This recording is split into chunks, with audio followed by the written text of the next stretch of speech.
Hey guys, nice to see you. How are you going today? Good. I can't believe it. So last time we had the homework assignment, we're going to practice the hugs, the Madonna hug, and she wouldn't do it. It was a complete waste of time. I asked her a few times. She gave me 3 minutes on Monday, and nothing happened. So I don't understand, Steve, how this is ever going to get better if she doesn't try. Okay. How are you going, Brie? Well, we hugged for a long time. Like 2 minutes, and then all night last night you spent it with what's his name, the dental hygienist. Nick. Yeah, and you didn't spend any time with me. Oh, Okay. we were just talking about work after work. Yeah, sure you were. I don't know what you were doing, and I don't understand why you wouldn't let me know you're doing it ahead of time and why you wouldn't come home and spend more time with me. Steve, what can you do to help? This is ridiculous. So is this kind of how it's been for you guys the whole week, or has it got worse since Monday, or I've been mad because she has nothing to say. Like, we're supposed to have a relationship, but she has more time with Nick than she does with me, right? She works all day and then goes and spends the whole evening with him. I'm at home cooking, taking care of our kids, and I'm just left alone, and she has nothing to say about this. so has it been like this all the time, or are you particularly bad at the moment? Oh, Or I'm is it particularly better pissed than because it? this is the same shit that brought us into therapy in the first place. Okay. All Her right. Well, just now busy seems dancing with all these like a other good people and not even spending any time with me. time to try and fix it. Well, Mm. see, nothing. Right? How I don't understand how she's ever going to fix anything. She doesn't even So you talk. guys are talking to the wrong people. You're the Okay. therapist. Yep, and it's your relationship. My job is to advise you on how well you guys are going at communicating and connecting and building your relationship. At the moment, it looks like you're throwing each other under a bus. If do you want the relationship to work? Yes, but clearly the relationship's going Hang like on a sec. shit. I got a yes from you, Dan. Bree, are you wanting the relationship to work? Yeah, definitely. Okay, all right. So Why don't you do something then? there's a problem Instead of there just that hanging out needs with to Nick all be the time. solved. But you guys, Really? Dan, if you can hold off on talking when I'm talking, is that okay? Dan. Yeah. If you can fix it, go for it. Okay. And so I wasn't offering to fix it. I was just saying that when I'm intervening, what I'm trying to do is to assist. And what I'm seeing at the moment is you guys are kind of working each other rather than working together. Okay. So you have a problem. It feels like there's some kind of threat to the relationship. You guys need to fix this. Right, which is why we're going to do the homework that she didn't bother trying to do. Again, you're talking to the wrong person, Dan. Great. Why don't you try? All you do is hang out with Nick, you pat me on the back for a minute and hop out. Then you're gone. I had no intention of me meeting up after work to affect our relationship, or honestly, I'm sorry that I didn't tell you about it prior. Well, I don't understand how you're even considering putting Nick before us. When I've been complaining for hell now years about the fact that I feel ignored, and all I feel now at this point is you just give new excuses. Now we're paying someone to hear our excuses.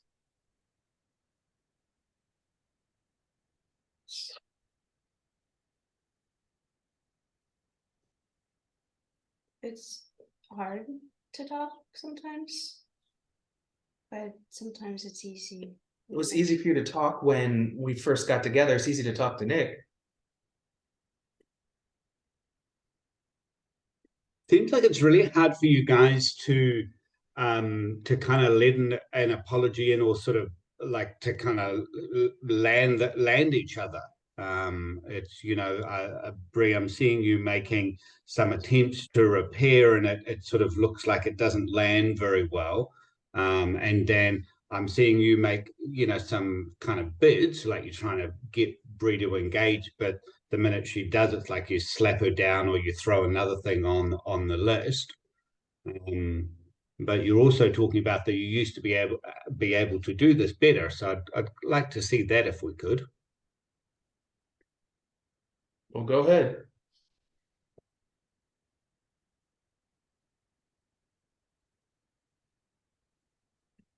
The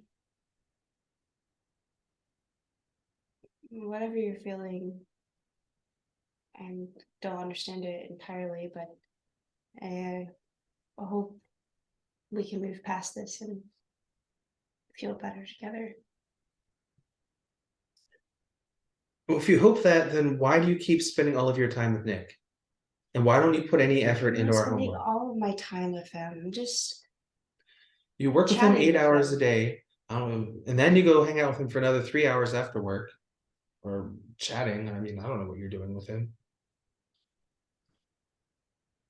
I can. So Bree, I know that Dan's making it really hard for you to kind of hear what the complaint is because he's so angry and he keeps attacking all the time, which makes it difficult for you to hear him. So it's a shitty bid, but it sounds like what he's trying to get to is you know he's looking for some reassurance.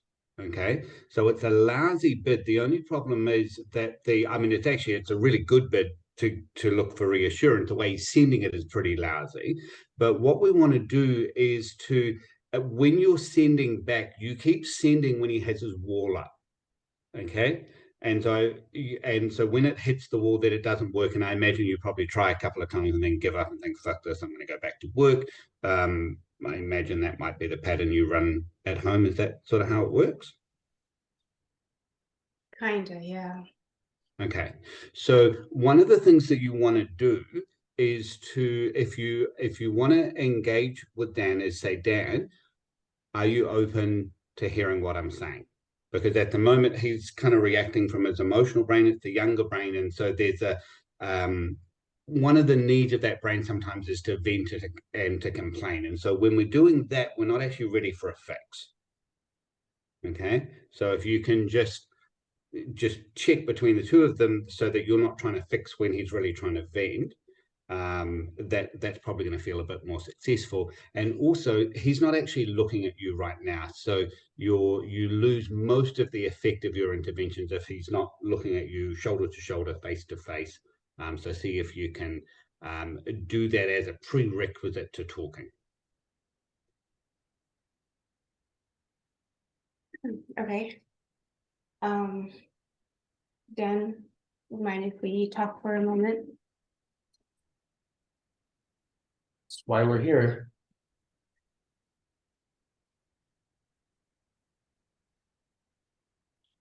Sorry. And it's okay to for say, everything. and it is okay to say it's really not helpful when you're sarcastic, because that's one of the things that Dan's doing that puts holes in the boats. And, you know, he probably has a bunch of justifications for it, but it can be useful to let him know that it's a thing he does that pushes you away. I hope you can listen and let me know if anything's confused and we can talk about it. You talked about how you don't like me hanging out with my work friends as frequently as I do. And I know it's stressful being at home, working with the kids and everything by yourself.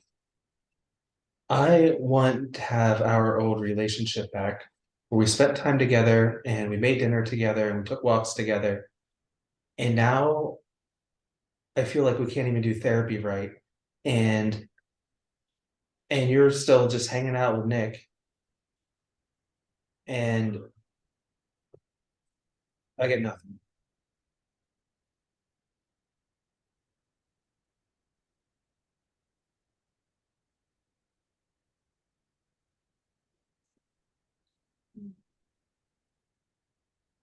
I plan to So, so just be really clear at the moment, Bree, who's the person who's struggling the most?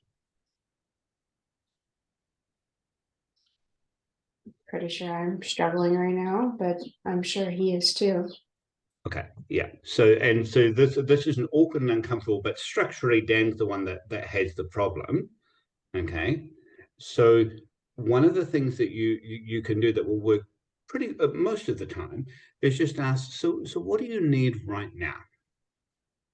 So that's where we want to fix. The present is where we can deal with problems. So Dan has a problem right now, and just ask, so what do you need right now? Because that'll stop you feeling like you've suddenly got to magic up an answer, and he's probably just going to shoot a whole bunch of them down. But if you ask him what he needs, then again, you guys can start collaborating on solving the problem.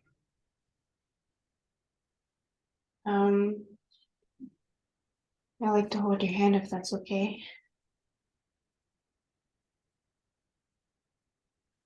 And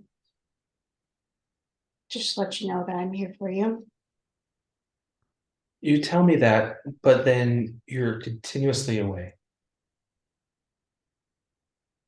How am I supposed to believe that when you don't make me a priority?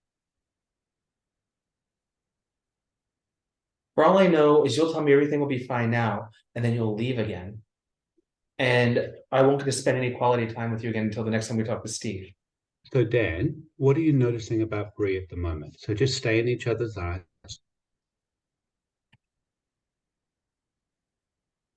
She looks a little sad.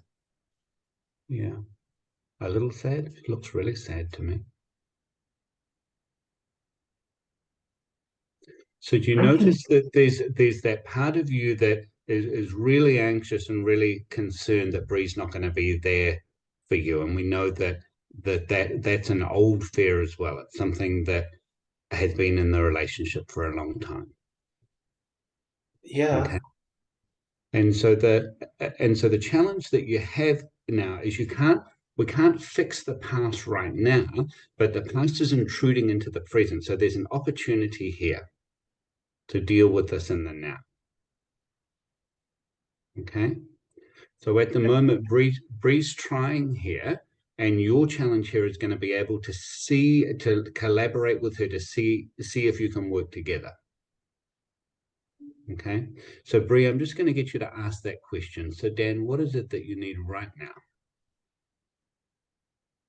What do you need right now? I need to know that you're going to choose to be with me. So you notice how Dan keeps jumping into the future or the past. He's going to do that a lot. That's one of the things that pursuers do. Okay. And so just ask him again. So how do I give you that right now? How can I do that right now? How can I find that solution right now? Something that you need. Don't know. Hmm. Because I feel like you're here now, and then this appointment will end and you'll be gone again. And you notice that pattern in the relationship where you come into contact and you have a connection and then Dan will get mad. Okay. Because that fear about being abandoned. Yeah. And you know who else in his life abandoned him?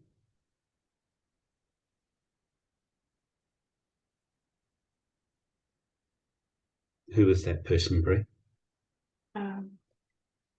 His family, parents. Is there anyone in particular, his mum or his dad? Or was it both of them?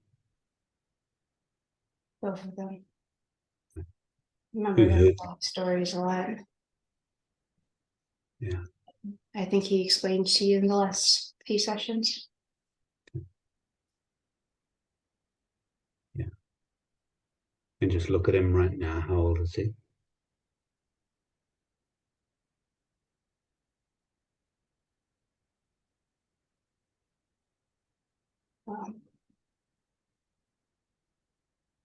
Remind me of a 14-year-old boy. Yeah. That was when his parents split, eh?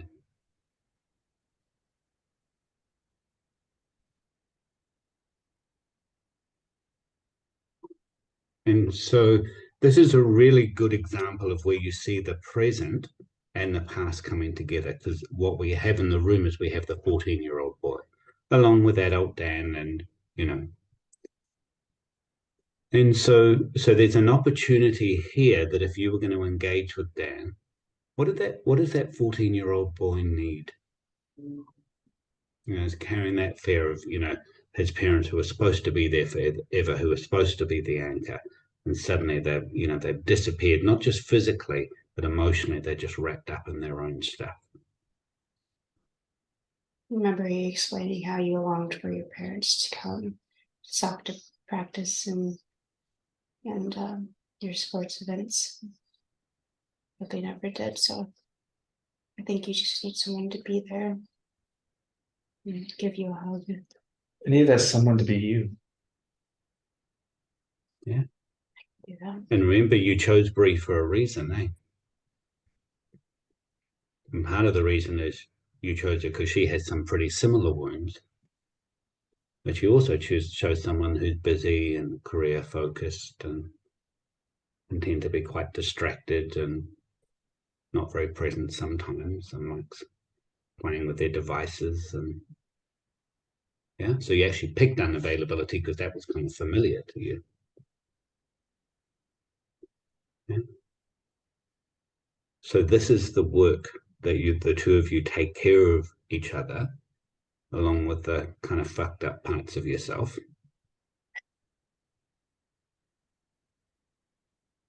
Yeah. So you notice the walls down now. So try an intervention now. Bree. Say again, I'm sorry. Oh, so you can try an intervention now. You notice because the walls come down a bit. I want you to know that I'm still here. And I plan to be here forever with you. So in regards to time at work or with work friends, I think I can give a little bit more time for you to meet your needs. Mm-hmm. I don't want you to feel lonely. And so one thing, so just try this. Try I choose you. I choose you over them, over anyone. I choose you too, Bree. Sounds like Pokemon.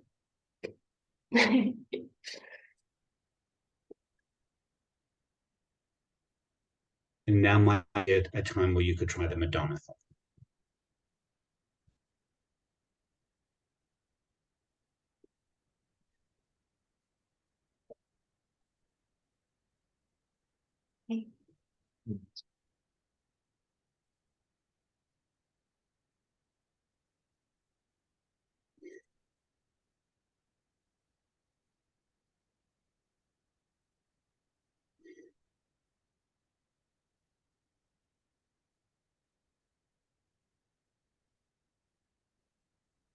And remember, you're just breathing. And breathe, just notice what goes on in your body as you hold the space as well.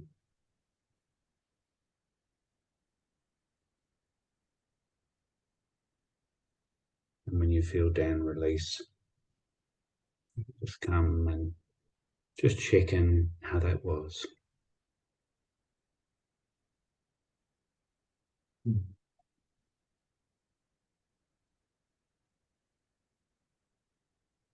Sorry. My nose is running. I know this is hard for you.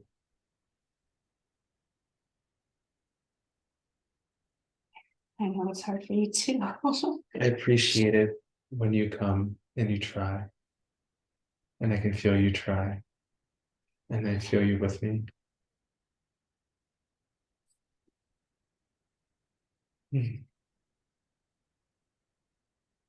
And Dan, I want you to notice the power of your appreciation.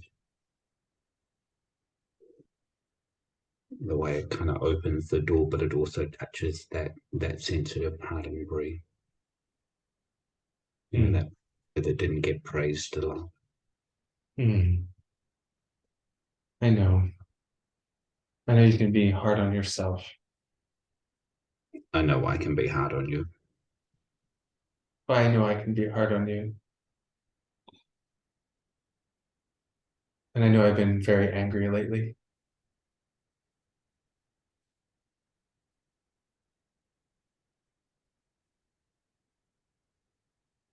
I miss us. And I'm happy you're here with me.